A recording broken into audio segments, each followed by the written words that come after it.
it crushed me. It crushed me from an ethical point. It crushed me from a moral point. It crushed me from a mental. I was physically exhausted.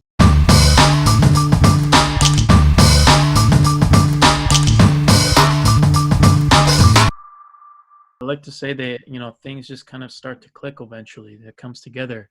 Yep. And it's important to just get started and like you say, never give up. Build that vision for yourself. Would you say like, what were some things like along your journey that kept you going? Because you've been through some tough times, like those door-to-door days, working through those fish, that job, and Oh man, all the stuff that you've gone through. Like, what would you say has kept you going?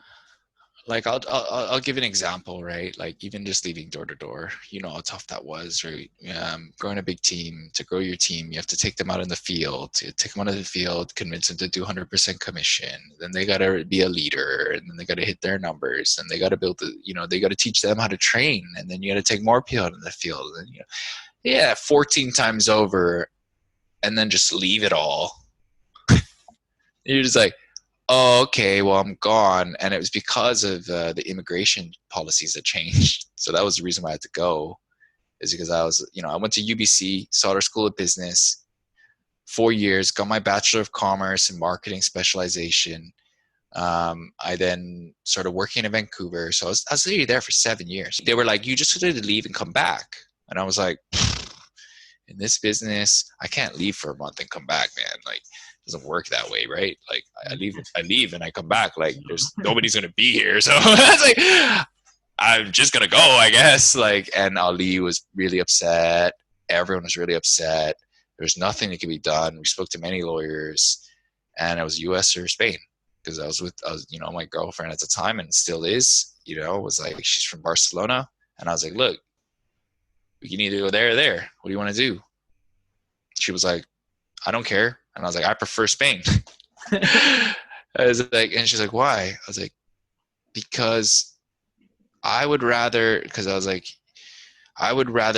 take this time to take that kind of opportunity in my life, right? When I'm still young and I still can kind of do that. Like, I got paid when I came to Spain. Let me tell you this, 1,200 euros a month. Okay. That's less than what I made in Alaska like 10 years prior, dude. Like, yeah. It's like, now granted, the Spanish economy and the whole cost of living is much lower, and that actually was enough in many ways. But think about the ego hit, right? Right. Think about the vanity hit. Think about all the things that many people consider. Mm-hmm. And I was like, I don't care. After like 10 years.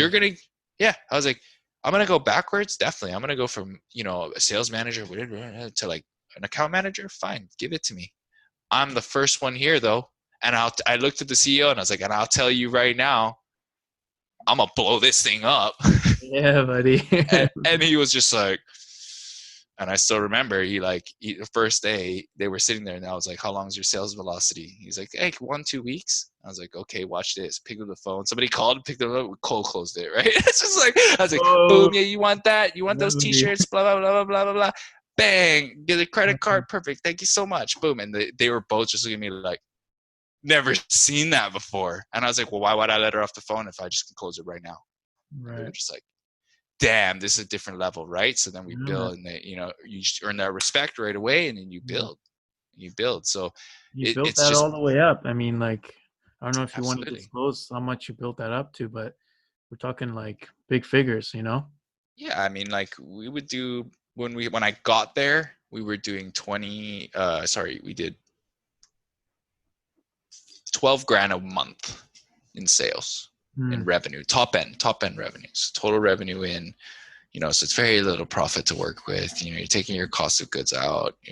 We're an agency model. So it's not like, we were paying printers to print it. It's not like we were printing it. So we didn't have that margin. We just have to make this minor margin off of our agency customer service. So that is low margin, 12K. But by the time I left, we were doing 200K, 250 a month. Right. So scaling it about 20 times in sales revenue, growing the company from, whatever startup in an apartment flat. We worked out of an apartment flat, like a residential flat, to an office with 20, 30 employees,